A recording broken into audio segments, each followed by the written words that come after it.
no Skyping. OTM straight out them, I'll be the livest. Oh, you already know how we rock it, man. It's your brother from another mother, Kobe Lee in the building, bringing you the all new Philly Cat podcast. If you're new to the show, let me give you a little bit of a rundown. I'll be talking to Eagles, I'll be talking to Sixers, I'm going to sprinkle in a little bit of the Phillies, but I damn sure ain't talking about the Flyers. Hope everybody feeling good out there. Hope you ain't worried about the mule going blind. In other words, be in control of the things that you can control. Don't let the things out of your control control you. Okay, so let's get down to the nitty gritty, man. Boy, oh boy. The Sixers fall to the Suns last night with the final score of 114 to 109. I mean, let's just start out with the Suns, man. Devin Booker is just a straight up killer. He's a straight up assassin, a straight up ball player. I mean, we talking a 35 piece, 4 rebound, 3 assists. He was 11 of 23 from the field, 3 of 8 from the 3-point line, and 10 of 11 from the free throw line. I mean, he was just out there. He wasn't necessarily too much ball dominant. It was really Chris Paul that was ball dominant, that was just finding him open for those threes, finding him open for like fast breaks and all that. Excuse me, I got something in my eye. But yeah, man, finding him open for fast breaks and all that. But I mean, Devin Booker was just out there balling. It was nothing that Matisse Thybulle could do. It was nothing that Danny Green could do. It was nothing that the Sixers could do. Doc had no answers for Devin Booker coming into the game. You know what's going on. I mean, we had no answers for it. And we'll get to Doc in a minute. But speaking of Chris Paul, he had 16 points, 12 assists, double-double, regular. You already know he's the point guard. I mean, he's a clear Hall of Famer. It is what it is. You can dispute whatever you want. It shouldn't be no questions at all. Chris Paul is one of my favorite point guards ever to play, but it is what it is. Chris Paul he out there, he ran the offense. I mean, we couldn't stop the pick and roll. He got to everywhere, every little spot that he wanted to get to, he got to there. Like, it was no like resistance from the Sixers defense. I mean, it was just no adjustments.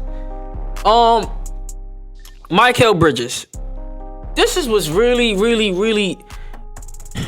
it really, like, I be scratching my head. What happened with drafting Mikal Bridges and to his home city? His mom worked for the damn company. His mom worked for the company. And you guys drafted him. 5 minutes later, you trade him for Zaire Smith, and he's not even in the league. Last time I checked, they said he was in the G League. I don't even know whether he's playing for the Delaware Blue Coats. I don't know what's going on with Zaire Smith. Why would y'all do that? Every time we play, just letting y'all know, every time we play Mikal Bridges, he's going to put in work on us, period. I mean, we talking a 23-piece, 9 of 14 from the field. Efficient as a mug. Oops. Threes. Taking it to the rack. Defense. He was doing everything on the court. Imagine if we had Mikal Bridges on our roster. I mean, come on now. Inactives. We were missing Shake Milton again for like the 19,000th game in a row. Paul Reed, Springer, in which they're saying he's not even injured. There's nothing wrong with him. He's just inactive. He's just in street clothes. He's just collecting a check. And Simmons. We'll get to Ben Simmons in a minute.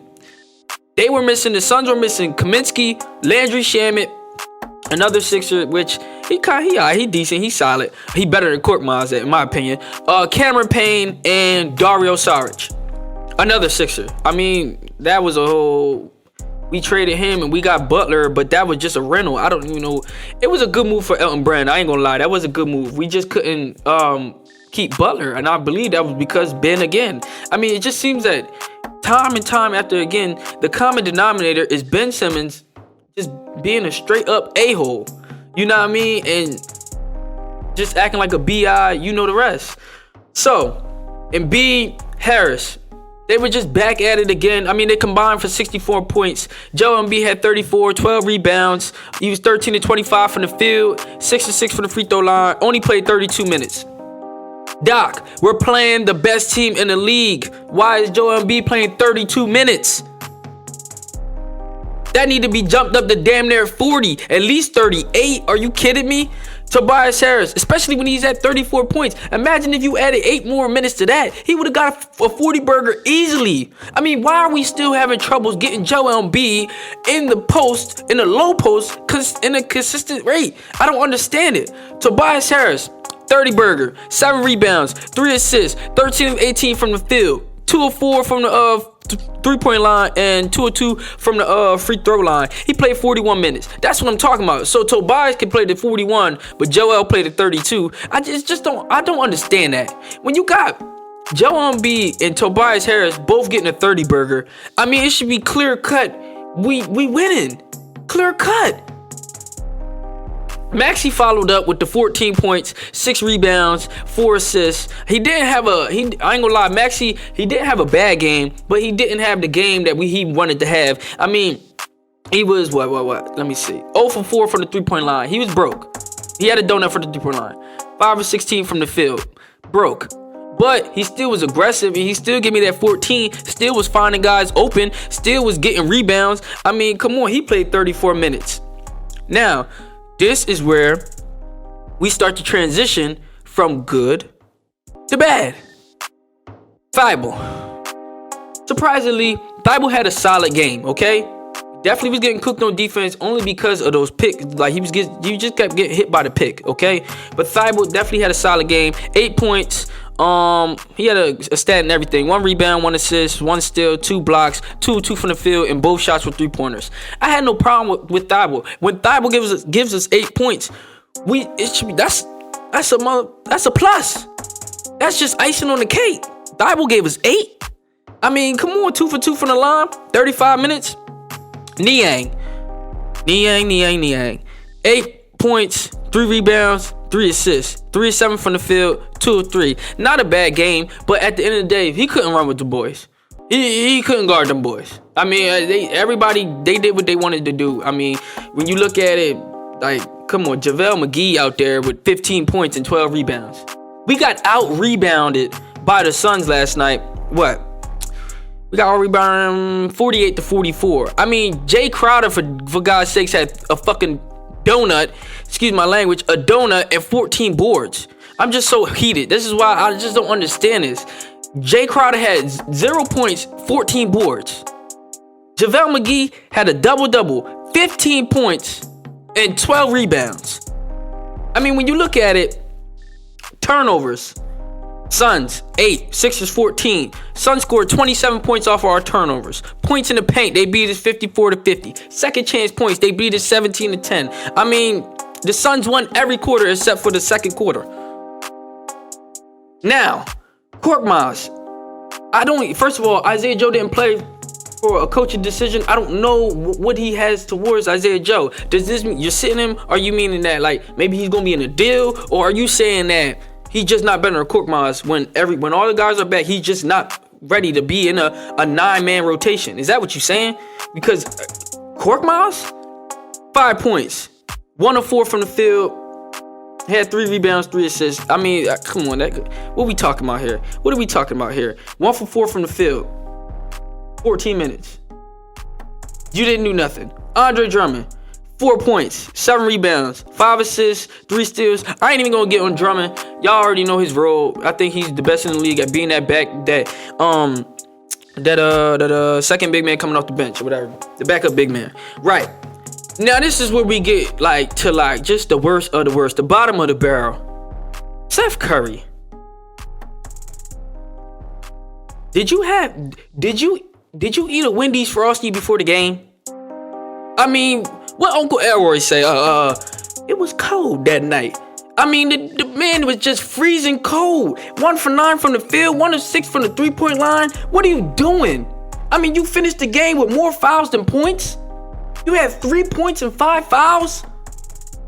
And you're supposed to be the starter? And then look. Let's just look at this. Then the follow-up behind it. You not getting guys open because you only had 2 assists. You're not being aggressive. You didn't make it to the free throw line. And 4 rebounds. I don't care about your rebounds. I don't care about that. Danny Green, the follow-up. His right-hand man, both shooting guards that can't shoot. Apparently. I mean, Seth can shoot, don't get me wrong, but just last night you was broke. You was freezing cold. You had a straight up a Frosty. A Frosty right on your jersey. I mean, Danny Green with another Frosty. 3 points, 1 rebound, 0 assists, 0 steals, 0 blocks, 1 of 4 from the field, 1 of 4 from the 3-point line. Didn't make it to the free throw line. 17 minutes. You had the same amount of turnovers as points. 3 points. You do the math on the turnovers. What are y'all doing? Are you kidding me? When we get 8 points from Thibault, you mean to tell me Thibault is scoring more than both of y'all combined? Let me calm down because you know what? I spent good money on this suit. Now, Doc, this guy, he says after the game, oh yeah, we had 2 problems. One problem was Chris Paul. And the second problem, I mean, he just did whatever he wanted. Chris Paul did everything he wanted. And then the second problem was, oh, Monty Williams, man, that guy, he ran some good stuff. Ain't you supposed to be the top 15, top 10 coaches ever to play ever coach in the NBA? If you don't adjust, if you don't put your damn thinking cap on, what are you doing? I mean, you just sitting back. Are you even calling players? Or are you just letting this be a free-for-all? Are you serious? Just think of this lineup. We was up in the second quarter, right? And B goes out. No, it was the third quarter. Pardon me. The third quarter, we was up. And B goes out. It was 3 minutes left in the third quarter. This is the lineup Doc put in the game. Y'all tell me what's wrong with this. Andre Drummond at the 5. Niang. Thibault. Danny Green. Korkmaz. Who gonna handle the rock? Are you saying you got Korkmaz at the point guard? Didn't we already go through this? Why can't you get this damn thing through your head? Well, you had an old man moment last night. God damn it, Doc. Why would you put that lineup in? It's no reason why Tobias, Maxey, and Embiid should be on the bench at the same time when we playing the best team in the league. And what are you doing? And then to go into the fourth quarter, okay, he took Thibault out, and then he had Tobias in. So it was Tobias, Danny, Korkmaz, Niang, and Drummond. That still ain't no damn good. I mean, if you look at it, Seth Curry, 26 minutes. Ain't you a starter? You mean to tell me Isaiah Joe can't go in? If they're off, Doc, if they're not shooting good, why can't Joe hop on the court? You're not making no sense. Are you not trying to show teams his value so that they don't ask him in trades? Or what is going on with that? It's just horrible coaching, horrible adjustments. Even if we get Harden, I don't think that we can still win with him if Doc ain't changing his offensive and defensive philosophy. It just makes no sense. Now, Brian Windhorst. He said regardless of what Steve Nash said, if they're not trading James Harden, speaking of James Harden, he said that the game is on. The Nets are in conversation with the Sixers for Ben Simmons. Now, rumors is they asked for either Ben and Maxey, Ben and Thibault, and they trying to add in Seth with it, and 2 second rounders. Ben, Seth, and Thibault. And then return, we get Harden, Patty Mills. We giving up 2 second rounders. Who cares about the second rounders? I don't care about it if we getting Harden. But you getting Hardy and Patty Mills, and we giving up Ben, a guy that ain't on the court. Thibault, a guy that can't score. Yeah, he can play defense. Don't get it twisted. He can play defense. But a guy that can't score. And Seth, an inconsistent shooter. A guy that is just straight up when his physical defense being played on him, he shrivels up. I mean, he crawls into a ball when they just play physical defense. Don't play no physical defense on me. Because every time somebody get up on him, he like, dude, come on. I just don't get it. Noticeable trades around the league. Karis LeVert went to the Cavs in the second rounder for Ricky Rubio and a lottery pick, first rounder or whatever, which was protected, and 2 second rounders. LeVert is averaging 18.7 points. If you want to go 19, that's 19 points a game. And not to mention, he just scored 42 points on Chicago. What was that, like last Friday? I mean, the Pacers was also involved in the 6-man trade with the Sacramento Kings.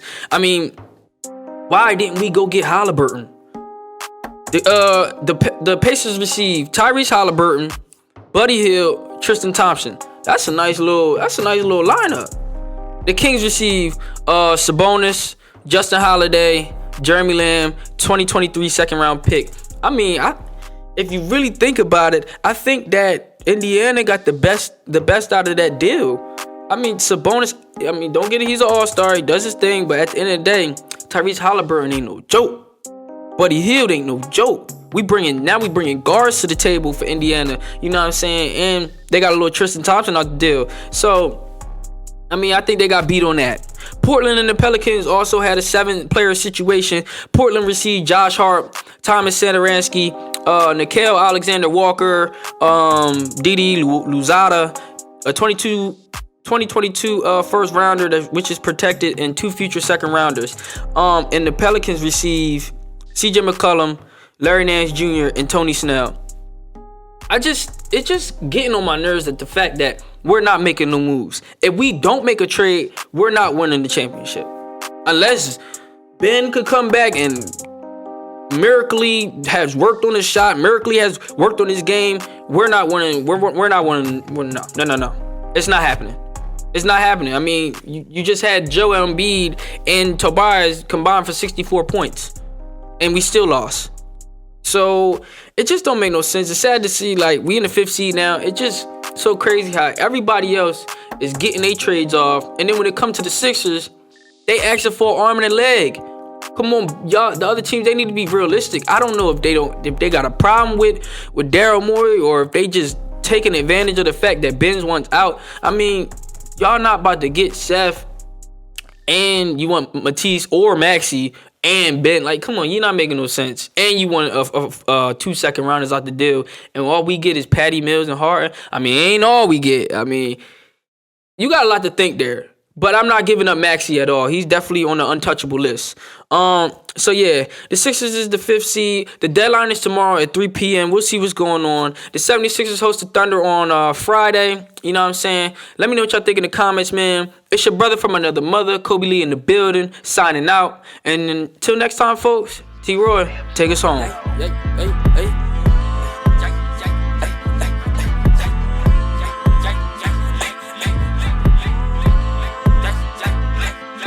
They say lil' bro ain't keeping it real, you snake, that's crazy. Feeling in my bones on to make 100 million, and this shit won't phase me. A biggie in paper, too many dollars, too many bills, somebody save me.